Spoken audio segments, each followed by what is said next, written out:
નમસ્કાર, આપ જોઈ રહ્યા છો સ્પાર્ક ટુડે ન્યૂઝ। નસવાડી તાલુકાના લાવાકોઈ ગામે આવેલી સસ્તા અનાજની દુકાનને પુરવઠા નાયબ મામલતદારે સીલ મારી દીધી। લાવાકોઈ ગામના સસ્તા અનાજની દુકાનના સંચાલક રેશન કાર્ડ ગ્રાહકોને જથ્થો ઓછો આપે છે તેવો લોકોએ આક્ષેપ કર્યો છે। 4 દિવસથી સીલ માર્યા બાદ દુકાનની ચેકિંગ માટે અધિકારીઓ ના પહોંચતા લોકોમાં રોષ જોવા મળી રહ્યો છે। નસવાડી તાલુકાના લાવાકોઈ ગામે આવેલી સસ્તા અનાજની દુકાનમાં અનાજનો જથ્થો મૂકવાની બીજા મકાનમાં જથ્થો મૂકતા अधिकारी चौक्या। परमिशन लीधा वगर जत्थो बीजी जग्या उपर मुकाता कार्यवाही हाथ धरवामां आवी। त्यारे वहेली तके बाकी रहेल राशन कार्ड ग्राहकोने बीजी अन्य दुकानोमांथी अथवा अन्य व्यवस्था ऊभी करी अनाजनो जत्थो अपावे तेवी लोको मांग करी रह्या छे। मारू नाम राठवा रोणाबेन रामचंद्रभाई, लावाकोई गामनी दुकान। अमने 6 किलो घઉં અને 6 કિલો ચોખા અને 3 કિલો બાજરી મળે છે, પણ દર વખતે ઓછું આપે છે અને આ વખતે 3 કિલો ચોખા ઓછા આપ્યા છે। ખાંડ અમને કોઈ વખતે નહીં મળતી, જ્યારથી અનાજ મળે ત્યારથી। ગામમાં સસ્તા અનાજની દુકાન મીનાબેન શાહ એમની દુકાન છે। આજથી 10 વર્ષ એમનો છોકરો આવે છે એમ મીનાબેનની જગ્યાએ, અને એઓ મારું બી સાંભળતો નહીં। મેં વારંવાર લોકોને રેશન કાર્ડનો માલ ઓછો આપે છે।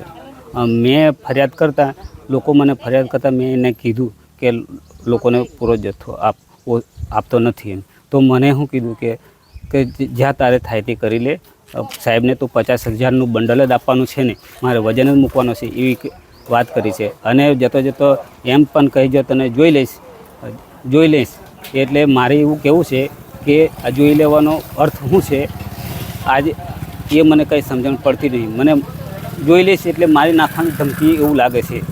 આજે વિકીભાઈ ખરા ને એને મેં 2 મહિનો આગળ રજૂઆત કરી હતી કે મારે એક રૂમ છે ને પ્લાસ્ટર કરવાનું છે, તારે ખાલી કરવાનું થશે। એ મને શું કીધું, મારે કાગળ તો ઓકે છે, તું અડધી રાતે કહે તો મેં ખાલી કરી દઈશ એવું કીધું। અને 8મા મહિનાની 30 તારીખે પણ મેં એવું કીધું કે મારે આવતા મહિને તમે રૂમ સુધી કાઢજો। એ વખતે હોય એવું કીધું કે વિકી કે મારે તો કાગળિયા ઓકે જ છે, વાંધો નહીં, અને સીધો માલ લઈને આવી ગયો। અને મેં નહીં રાખવા દીધી દુકાનમાં માલ। એટલા પછી એ મામલતદાર સાહેબની પરવાનગી વગર પેલી બાજુ લઈ ગયા બીજા મકાનમાં, અને ત્યાં માલ વિતરણ કરવાનું ચાલુ કર્યું। અને જે વખતે એનો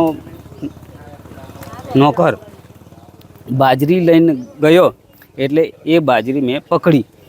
એ મને કીધું કે થાય તે તોલી જો, એટલે બાજરી એક કટ્ટો લઈને જતી એને પકડ્યો। એટલે મેં મામલતદાર સાહેબને વાત કરી। મામલતદાર સાહેબ રજા પર હતા એટલે મારે અધિકારીઓ આવશે એટલે બેન આવી અમારે જૂની હતું ને મારે મકાનમાં થઈ તો જથ્થો કઈ છે એ રીતે પૂછ્યું તો મેં કહ્યું જથ્થો બીજી જગ્યાએ ખસેડવામાં આવ્યો છે, તો મને ખબર નહીં। તો મેં બેન હતા એટલે બેનને કીધું તમારી પરમિશન લીધી એમ, તો અમારી પરમિશન નહીં લીધી, એના કારણે આ દુકાનની સીલ લગાવવામાં આવી છે। એને 3 થી 4 કિલોમીટરની દુકાન અંતરે ઘરે જઈને તેમના ગામમાં જઈને વિતરણ કરવાનું હોય છે। પણ આ લોકોને ઠેઠ 24 થી 25 કિલોમીટર વાડિયા સુધીના લોકો સ્પેશિયલ પિકઅપ ગાડી ભાડે કરીને 130 થી 40 રૂપિયા ભાડું આપીને લઈ જાય છે માલ। તો એ સરકાર મફત આપવાનો કોઈ અર્થ રહેતો નથી, લોકો મેં એની મત પૂરું થઈ જાય છે।